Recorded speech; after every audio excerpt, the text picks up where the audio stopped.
Students, hope you all are doing good. तो आज हम शुरू करेंगे अपना ग्रेड 7th का चैप्टर मोशन एंड टाइम, गति एवं समय। वीडियो को शुरू करने से पहले I would like to request कि अगर आपको मेरी वीडियो अच्छी लगती है तो प्लीज़ इस वीडियो को लाइक करें, चैनल को सब्सक्राइब करें और वीडियो को शेयर करना ना भूलें। चलिए आइए शुरू करते हैं।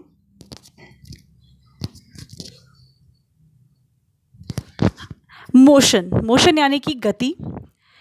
N object is said to be in motion if it changes its position with respect to time. यानी कि किसी वस्तु को आप गति में तब कहेंगे जब वो समय के साथ अपनी स्थिति बदलती है। इसका क्या मतलब है?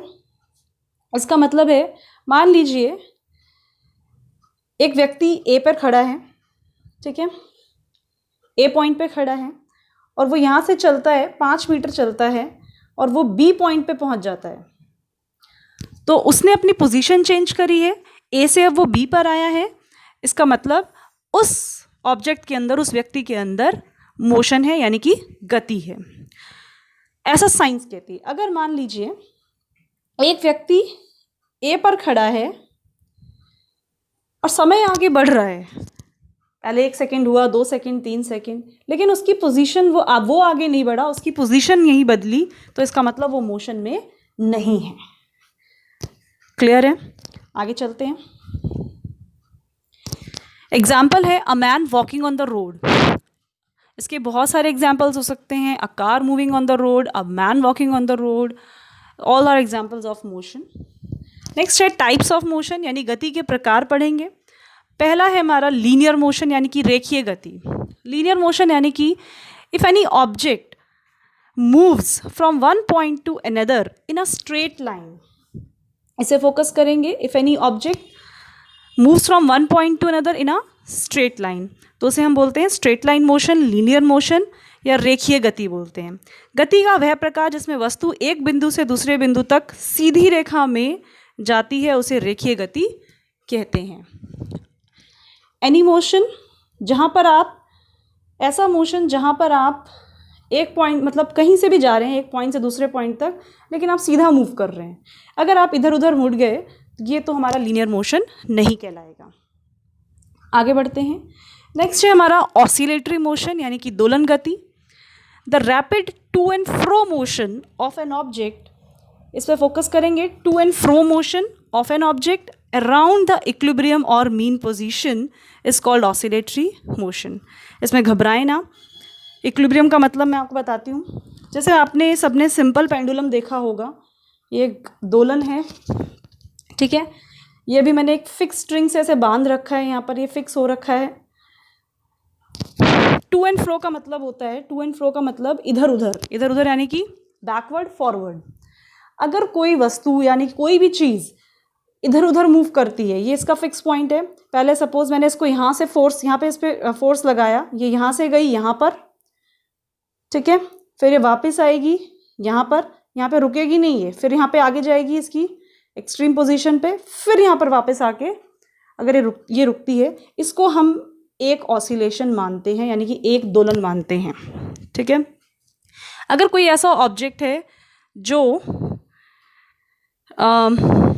टू एंड फ्रो मोशन दिखाता है, यानी कि एक फिक्स पॉइंट की, आप देखेंगे ये वाली जो इसकी पोजीशन है, ये वाला जो पॉइंट है जहाँ पे, इसे बॉब बोलते हैं बेटा, ये जो गोल आपका लटका रखा है ये बॉब है। इस पॉइंट के, ये एक फिक्स पॉइंट है, इक्विलिब्रियम पॉइंट है, इसके इधर उधर जा रहा है ना, एक बार इधर गया और दूसरी बार इधर गया, फिर वापस यहाँ पर आया, ये पूरा एक ऑसिलेशन माना जाता है। The to and fro motion of an object around the mean और equilibrium position is called oscillatory motion. Examples हैं जैसे सिंपल पेंडुलम, अभी आपको मैंने दिखा दिया।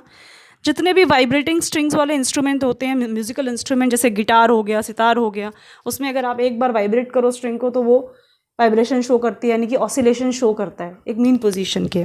या आप स्ट्रेच्ड कोई स्ट्रिंग ले लो, मान लो आपने एक रस्सी स्ट्रिंग बांध रखी है, या रबर बैंड आपने एक जगह पर स्ट्रेच कर रखा है, उसे एक बार आप वाइब्रेट करेंगे तो मीन पोजीशन के, इक्विलिब्रियम पोजीशन के around two and fro movement show करेगा, ठीक है।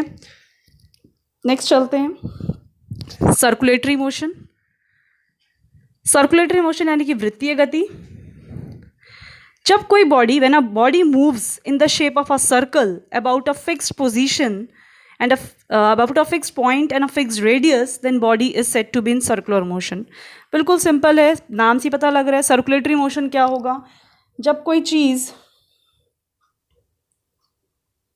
चीज़ ऐसे मूव कर रही है कि वो एक पूरा सर्कल कंप्लीट कर रही है. मान लो उसने यहाँ से शुरू करा और वो वापस यहीं पर आकर, इसे एक सर्कल मानेंगे. This is one circulatory motion.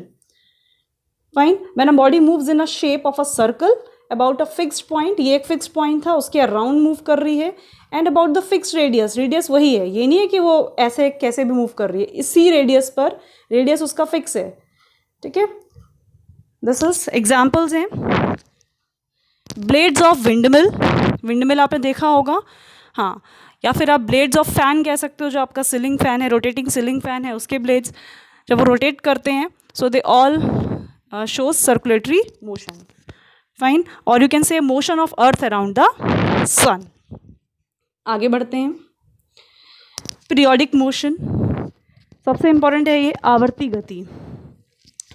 आपके बुक में 7th क्लास में इसको एक ही दिखा रखा है, ऑसिलेटरी मोशन और पीरियोडिक मोशन को एक ही दिखा रखा है. लेकिन मैं आपको बताना चाहूँगी कि इन दोनों मोशंस में फ़र्क होता है. आप ये कह सकते हैं कि जितने भी हमारे ऑसिलेटरी मोशंस हैं वो पीरियोडिक के अंदर आते हैं, लेकिन सारे पीरियोडिक मोशंस ऑसिलेटरी नहीं होते हैं. इस बात पर थोड़ा ध्यान दीजिएगा. ऑसिलेटरी मोशंस पीरियोडिक हो सकते हैं, लेकिन सारे, all periodic motions can not be oscillatory motion. ज़रा पढ़ लेते हैं पीरियोडिक मोशन क्या कहता है, यानी कि आवर्ती गति क्या कहती है. Motion which repeats itself after fixed interval of time is called periodic motion. कोई भी ऐसा मोशन, कोई भी ऐसी गति जो एक निश्चित समय अंतराल के बाद खुद को दोहराती है, उसे हम बोलते हैं आवर्ती गति. यानी कि आपको पता है जो हैंड्स होती हैं क्लॉक की, सपोज़ ये क्लॉक है आपका, ठीक है, उसमें जो ये आपकी आर की हैंड है, ये आपका मिनट का हैंड है. तो अगर आप देखेंगे कि एक फिक्स्ड इंटरवल के बाद, अगर मैं मिनट्स की हैंड को बोल रही हूँ, तो आपके हर 1 घंटे के बाद वो इसी जगह पर, यहीं पर आपको मिलेगी. तो जो हैंड्स हैं वो कुछ समय अंतराल के बाद, कुछ टाइम पीरियड के बाद दोबारा उसी जगह पर आ जाती हैं और एक फिक्स्ड इंटरवल में और वो रिपीट करती हैं. घड़ी में यही चीज़ चलती रहती है ना. तो एनी मोशन जो अपने आप को रिपीट करे after fix interval of time is called periodic motion. For example, motion of planets around the sun. अगर आप प्लैनेट्स को देखेंगे, चाहे अर्थ को ले लीजिए आप, वो सन के अराउंड घूम रही है पूरा एक रेवोल्यूशन में. 365 डेज अगर वो ले रही है, उसका इंटरवल भी फिक्स है और वो अपने मोशन को रिपीट भी कर रही है. सदियों से यही चलता आ रहा है, वो ऐसे करके घूम रही है सन के अराउंड. ठीक है. So oscillatory motion also comes under periodic motion, but all periodic motions can not be oscillatory. मैंने ये भी बोला कि पीरियोडिक मोशंस ऑसिलेटरी नहीं हो सकते. क्यों? देखिए, अगर मैं कहूँ ये आपके इसमें आपको दिखा भी रखा है, अर्थ सन के अराउंड घूम रही है, तो क्या ये ऑसिलेटरी मोशन है? ये ऑसिलेटरी नहीं है, क्योंकि ये टू और फ्रो मोशन नहीं दिखा रहा है. आपका अर्थ कभी, जैसे सन है और ये मान लो आपका अर्थ है, तो ऐसा नहीं है अर्थ एक बार ऐसे घूम रहा है और अर्थ एक बार ऐसे घूम रहा है. ये एक फिक्स्ड डायरेक्शन में घूम रही है, अर्थ एक फिक्स डायरेक्शन में ही घूम रही है. ठीक है. तो ये to and fro motion show नहीं कर रहा है, मूवमेंट शो नहीं कर रहा है, तो ये ऑसिलेटरी नहीं है. नेक्स्ट बढ़ते हैं. नेक्स्ट है, हाउ कैन वी से ऑब्जेक्ट इज फास्ट और स्लो. आप कैसे कह सकते हैं कि कोई ऑब्जेक्ट फास्ट है या कोई ऑब्जेक्ट स्लो है. मान लीजिए 2 इंसान चल रहे हैं, ठीक है, और दोनों की चाल में अंतर है, यानी कि दोनों की स्पीड में अंतर है. लेकिन आप कैसे कह सकते हैं ये फास्ट है, ये स्लो है? तो उसको जज करने के हमारे पास 2 तरीके हैं. आप किसी की स्पीड को जज कर सकते हो, तो उसके 2 तरीके हैं. पहला है हमारा the distance moved by objects in given interval of time.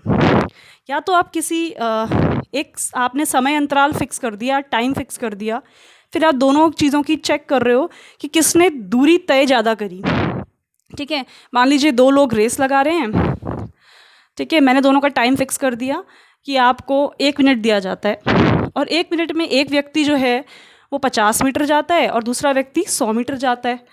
उसी टाइम में।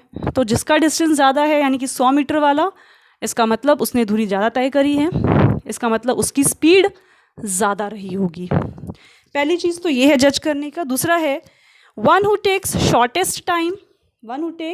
Shortest time to cover the same fixed distance. इस बार मैंने क्या करा, डिस्टेंस को फिक्स कर दीजिए। मैंने बोला 2 लोगों को रेस लगानी है, 100 मीटर की रेस है, ठीक है। जो कम समय लेगा यानी कि उसकी स्पीड ज़्यादा है। तो अगर आपको स्पीड जज करनी है कि कौन फास्ट है कौन स्लो है, तो वो 2 चीज़ों पर डिपेंड कर रहा है, 2 डिस्टेंस पे यानी कि दूरी पर और समय अंतराल पर। तो यहीं से हमने स्पीड का एक फॉर्मूला डिराइव करा है। स्पीड क्या होती है? Speed is total distance covered divided by total time taken. या फॉर्मूला देख सकते हैं स्पीड का, डिस्टेंस अपॉन टाइम यानी कि डिस्टेंस डिवाइडेड बाय टाइम, यानी यहाँ दूरी को अगर हम समय से भाग कर दें तो आप किसी भी चीज़ की चाल बता सकते हैं, यानी कि स्पीड बता सकते हैं। स्पीड यानी कि चाल। हम तय की गई कुल दूरी को लिए गए कुल समय से विभाजित करके चाल प्राप्त कर सकते हैं, ठीक है। इसका फॉर्मूला आपको याद कर रहे हैं। सबसे इम्पॉर्टेंट यूनिट्स पता होनी चाहिए आपको। स्पीड की यूनिट्स क्या होती हैं, यानी कि मात्रक क्या होता है। तो स्पीड की यूनिट होती है मीटर पर सेकेंड। और दूसरी अगर आपको बड़ी यूनिट में देखना है तो किलोमीटर पर आवर, मीटर प्रति सेकेंड या किलोमीटर प्रति घंटा, ये 2 यूनिट्स होती हैं। ये जो हमारी मीटर पर सेकेंड है ये हमारी एसआई यूनिट होती है। एसआई का मतलब जो स्टैंडर्ड यूनिट है, जो हर जगह चलती है, सारे देशों में चलती है, स्टैंडर्ड यूनिट है। एसआई का मतलब इंटरनेशनल सिस्टम ऑफ यूनिट्स होता है, ठीक है। आपसे एसआई यूनिट भी पूछ सकते हैं, बताइए स्पीड की एसआई यूनिट बताइए, यानी कि जो स्टैंडर्ड यूनिट है वो बताइए। तो आप लिखेंगे मीटर पर सेकेंड। स्पीड समझ में आया? स्पीड यानी कि टोटल डिस्टेंस, कितनी कुल दूरी तय करी है। जैसे मैं फॉर एग्जांपल आपको बोलती हूँ, एक व्यक्ति ने यहाँ से चलना स्टार्ट किया ए पॉइंट से, और वो यहाँ तक गया और उसने 5 मीटर की दूरी तय करी, ठीक है। और 5 मीटर की दूरी तय करने में उसने 2 सेकंड लिए, 2 सेकंड का समय लिया। तो बताइए उसकी स्पीड कितनी रही होगी। तो आप क्या करेंगे, स्पीड का फॉर्मूला लिखेंगे। टोटल डिस्टेंस कितना है 5 मीटर, कुल समय कितना लिया उसने 2 सेकंड। जब इसको आप इससे भाग करेंगे तो कितना आएगा 2.5 मीटर पर सेकंड, ठीक है। आगे बढ़ते हैं। हमने इसमें कुछ टर्म्स यूज़ करी हैं, जैसे डिस्टेंस यानी कि दूरी यूज़ करी है, टाइम यूज़ करा है। तो डिस्टेंस क्या होता है एक्चुअली, दूरी क्या होती है? दूरी होती है actual path covered by object is called distance. Actual path covered by distance by object is called distance, यानी कि कहने का मतलब ये है, हमें जब भी हमें स्पीड कैलकुलेट करनी है या हमें डिस्टेंस की हम बात कर रहे हैं, हमें डिस्टेंस लेना है उसमें, अगर एक व्यक्ति यहाँ से चलना स्टार्ट करता है ए पॉइंट से, पहले वो यहाँ पे गया 5 मीटर, फिर वो यहाँ पे गया 2 मीटर, और वो यहाँ पे आके रुक गया बी पॉइंट पे, तो मुझे बताइए उसने कुल डिस्टेंस कितना तय किया, कुल दूरी कितनी तय करी। तो आप क्या बोलेंगे, उसने 7 मीटर किया। 5 + 2 5 + 2 7 मीटर, ठीक है। तो डिस्टेंस क्या होता है, जो भी एक्चुअल पाथ कवर हुआ है, actual path covered by object is called distance. और अगर आपको स्पीड वाले फॉर्मूले से डायरेक्ट डिस्टेंस निकालना हो, देखिए स्पीड का फॉर्मूला अभी हमने लिखा है, स्पीड होता है डिस्टेंस अपॉन टाइम, यही लिखा है। अगर हमें डिस्टेंस निकालना है तो हम डिस्टेंस को यहाँ रखते हैं, ये जो टाइम है ये इधर जाएगा, यहाँ पे ये डिवाइड हो रहा है डिस्टेंस से, यहाँ पे जाके मल्टीप्लाई हो जाएगा। ये आपने सीखा होगा जब हम किसी चीज़ को लेफ्ट हैंड साइड और राइट हैंड साइड लेके जाते हैं तो कैसे उसमें फ़र्क आता है। तो डिस्टेंस हो जाएगा स्पीड इनटू टाइम, यही यहाँ पर लिखा हो गया है, distance is equal to speed into time. Next time period क्या होता है, टाइम पीरियड यानी कि total time taken by an object to complete one oscillation. Total time taken by an object to complete one oscillation. देखिए time period या तो आप simple कह सकते हैं जो कुल समय लगा है किसी कुल दूरी को तय करने में, या एक ऑसिलेशन की बात हो रही है, इसने एक्चुअली ऑसिलेटरी मोशन ले लिया। मैंने आपको ऑसिलेटरी मोशन दिखाया भी था। मान लीजिए ये पेंडुलम है, ये ऑसिलेटरी मोशन शो करता है। ये पहले इस पॉइंट तक जाता है ए तक, फिर यहाँ से यहाँ पे वापस आता है, यहाँ पे नहीं रुकता, फिर आगे गया, फिर वापस। ये एक ऑसिलेशन माना जाता है। ये बी पॉइंट है। तो इस पूरे इसको जितना इसे हम एक ऑसिलेशन मानते हैं, और इसमें जितना कुल समय लगा इसको हम टाइम पीरियड कहते हैं। और टाइम को आपको अगर फॉर्मूले से टाइम निकालना हो तो आपके पास जो स्पीड का फॉर्मूला है, speed is equal to distance upon में टाइम, यहाँ से आप टाइम निकाल सकते हैं। हम क्या करेंगे, हम इस टाइम को इधर ले जाते हैं, ठीक है, इज इक्वल टू डिस्टेंस तो ऊपर ही था हमारा, और इस स्पीड को हम नीचे ले आते हैं, तो ये हमारा टाइम हो जाएगा डिस्टेंस अपॉन में स्पीड। आई होप सबको समझ में आ रहा होगा। चलिए आगे बढ़ते हैं। एक न्यूमेरिकल है छोटा सा, बहुत इजी सा न्यूमेरिकल है। A man walks 20 kilometre in 4 hours, find his speed. आपको एक आदमी है, एक व्यक्ति ने 4 घंटे चला, 4 घंटे में 20 किलोमीटर चलता है। वो टाइम दे रखा है आपको डिस्टेंस दे रखा है, आपको उसकी गति ज्ञात करनी है, यानी कि स्पीड ज्ञात करनी है।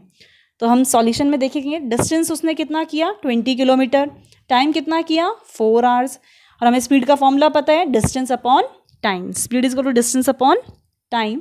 इसमें हमने वैल्यू पुट करी, डिस्टेंस कितना था आपका 20 किलोमीटर, और टाइम कितना था 4 hours। इसे आप कट करेंगे, यहाँ पर आएगा 5। हमें यूनिट्स पर बहुत ध्यान देना है, क्योंकि जब हमारा क्वेश्चन में डिस्टेंस किलोमीटर में है, टाइम आवर्स में है, तो हमारी जो स्पीड हो जाएगी वो हो जाएगी 5 किलोमीटर पर आवर।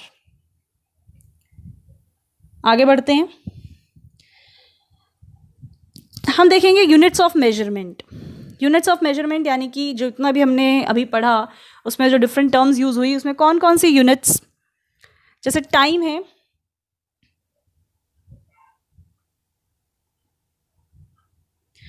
टाइम है आपका, टाइम की यूनिट्स क्या होती हैं? टाइम की यूनिट होती है बेटा एक सेकंड होती है, जो कि एसआई यूनिट है। मैं एसआई आपको पहले भी बता चुकी हूँ। एसआई का मतलब होता है जो स्टैंडर्ड यूनिट है, जो हर जगह चलती है, और आपको स्टैंडर्ड यूनिट पता होनी चाहिए। और जो बाकी यूनिट्स हैं, टाइम को हम मिनट्स में भी मेजर कर सकते हैं, हम आवर्स में भी कर सकते हैं, आवर्स यानी कि घंटे में भी कर सकते हैं, मिनट्स में भी कर सकते हैं। ये इनकी हायर यूनिट्स हैं, ठीक है। सेकंड जो है इसकी स्टैंडर्ड यूनिट है। और टाइम का फॉर्मूला अभी आपने देखा, डिस्टेंस अपॉन में स्पीड। आपको फॉर्मूलेज याद करने हैं, time is equal to distance upon में स्पीड। और मैंने आपको बता दिया ये सारे फॉर्मूलेज स्पीड वाले फॉर्मूले से ही हमने निकाले हैं। नेक्स्ट, स्पीड की यूनिट्स क्या होती हैं? स्पीड की जो एसआई यूनिट है वो है मीटर पर सेकेंड, जो स्मॉलर यूनिट है स्टैंडर्ड यूनिट है, और हायर यूनिट्स में हम देखेंगे किलोमीटर पर आवर। डिस्टेंस की अगर हम बात करें तो डिस्टेंस की यूनिट क्या होती है? मीटर होती है। डिस्टेंस की यूनिट्स क्या होती हैं? या तो मीटर होती है, या हायर यूनिट की बात करेंगे तो क्या होगा? किलोमीटर। हम दूरी को या तो मीटर में नापते हैं या किलोमीटर में नापते हैं।